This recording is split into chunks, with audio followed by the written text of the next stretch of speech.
Hello everyone, welcome back to Black Moon Coven. So today on my channel, we're going to be talking about curse working, and I'm going to give you guys some tips on how to make an effective and powerful curse. So before I begin into my list of tips, I just want to say that this video will be somewhat controversial. There are a lot of witches out there who demean and put down witches that choose to curse or hex or tap into this darker side of magic. I think that's totally wrong, and if you want to see my opinions on that, then I do have a whole witch cast on it called Witch Hate and everything else like that. But basically, people curse and people hex, okay? Witches have been doing it for centuries. It's nothing new.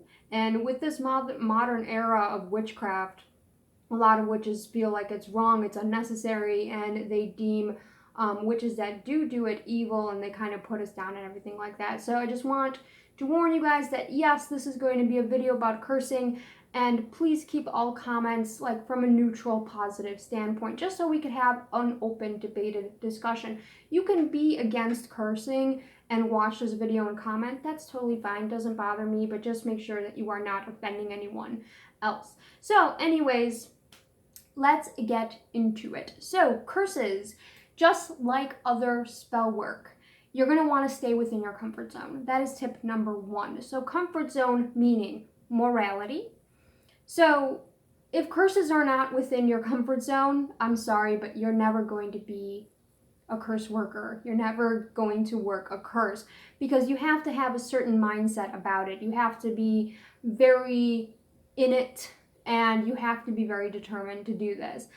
Curses take a different mindset than, say, a protection spell or something else. It's almost like you're harvesting that negative energy to put this out there. So if that's kind of just not within your comfort zone, then I'm sorry, you're probably not going to be effective when doing curses. And that's totally fine. Some people are just not, and some witches find it really, almost relaxing to do a curse. Some witches find it very easy to do a curse, and others do not. And that's perfectly natural. We're all humans. We all have this light and darkness, and some people have a little bit more than others.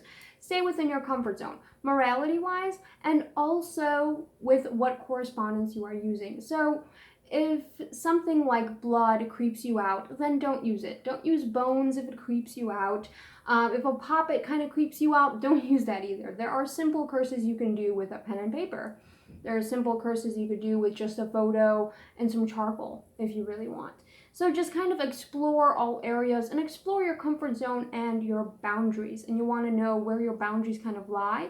And not only for curses, but all parts of witchcraft. You kind of want to know where your boundaries are at, just so you know where to explore. So the next tip is be specific with target and with intent.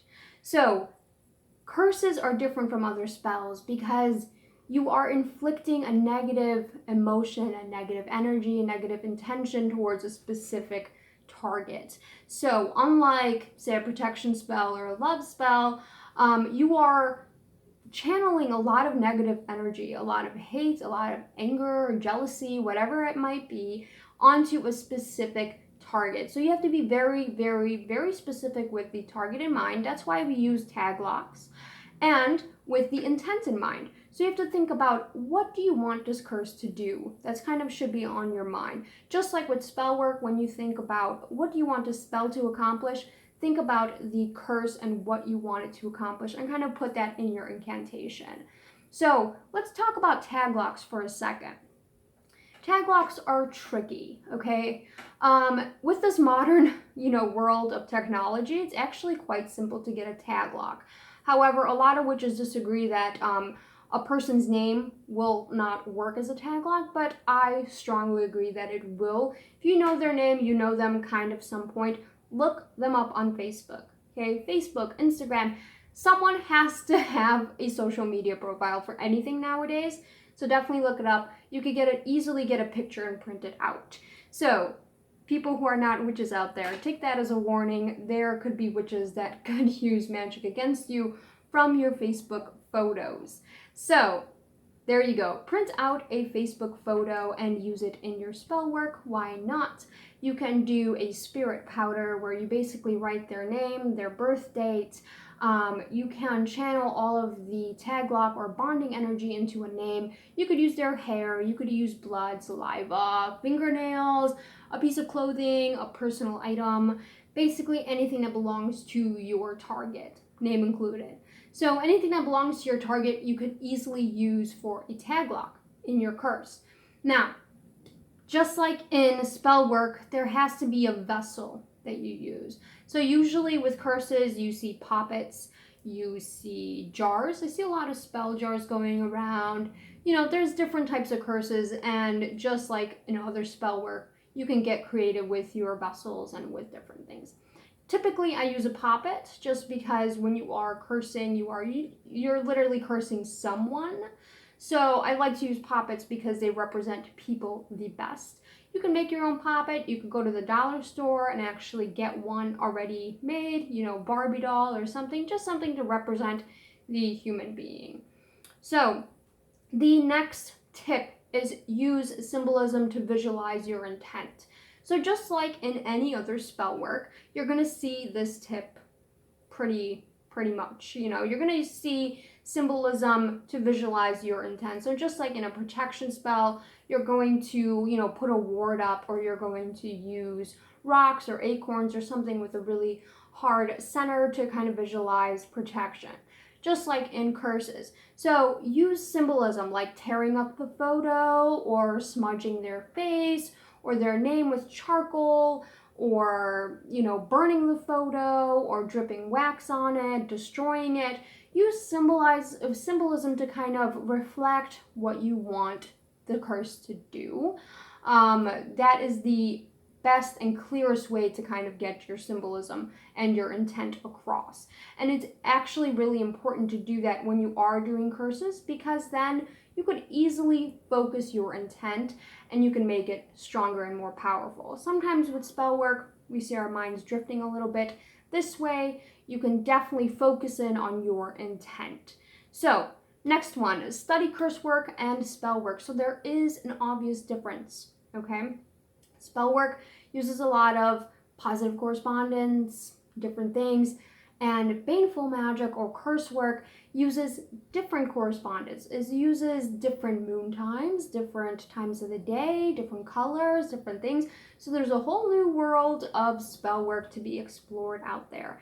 You could use different incense, you could use different herbs, stuff like that. So definitely explore curse work from that perspective. Just educate yourself just a little slightly. And the best way to do this is, of course, through books. So I have some books right here on curses that I do recommend.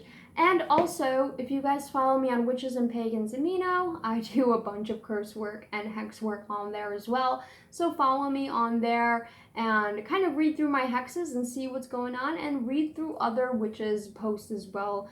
They do a really great job on different correspondences, times of days, and just read through curses. Read through curses and see kind of what works for you, what's you know, sparks your interests, sparks your creativity, and stuff like that. So the first book is the Book of Forbidden Knowledge, Black Magic, Superstition, Charms, and Divination. This is actually a revised version, but anyways, it's edited by Carl Varnick, I think. But it basically is just little tiny hexes and curses and things, just ways to go about different hexes and curses. So different ways that you could actually go about it, and you could take the information from one of these little hexes or things and put it into a bigger curse. So I read here about how to banish away an enemy. You basically make a poppet or a sugar doll and you put it in an anthill, and then you cover it with honey, and then the ants kind of feast on it, and it will make your enemy go away. And I thought that was really interesting, and I might utilize that in a curse somehow. So you could take little bits of information and use them in a bigger curse. This book is more from an educational standpoint. I really highly recommend anyone who's into history. into learning about black magic or curses or anything like that, history in general, this book is amazing, amazing, amazing. I will probably have a copy on my Etsy site if I can get my hands on it. So, Raising Hell, A Concise History of Black Magic and Those Who Dared to Practice Them by Robert Macello. Definitely worth the read. It's such a good book, such a good book. And there are some really, really good ideas in here, just historical ideas from different grimoires. So really, really good book. I loved it immensely, and I'm not going to sell my copy, but I'm definitely going to sell a copy if I get my hands on it. The next one I see all over metaphysical stores, and it's actually pretty good. I actually really enjoyed this book, but it's Practical Black Magic, How to Hex and Curse Your Enemies by Sophia de Gregoria. Oh my goodness, I butchered that, but there you go. So it has this really cool cover, and it's Practical Black Magic. I bought mine on Amazon. This one I got from the Half Price bookstore, but I'm pretty sure you could get it on Amazon. And this one I bought off of Amazon as well. So this is on Amazon, but I see it a lot in a lot of metaphysical stores and occult sections in the book because it's pretty popular. I mean, who wouldn't buy this book?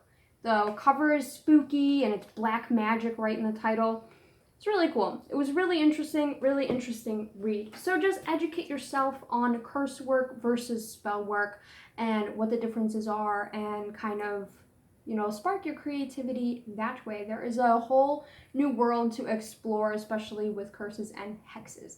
So the last point that I really want to make is decide on your own morality. So decide for yourself. Do you want to curse this person? Do you not want to? Do you feel it's wrong?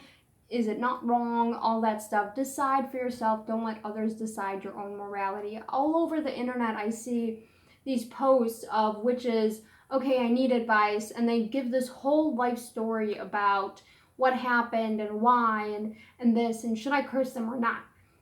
And I usually don't even answer, but sometimes I'm like, you know what? It's your own decision.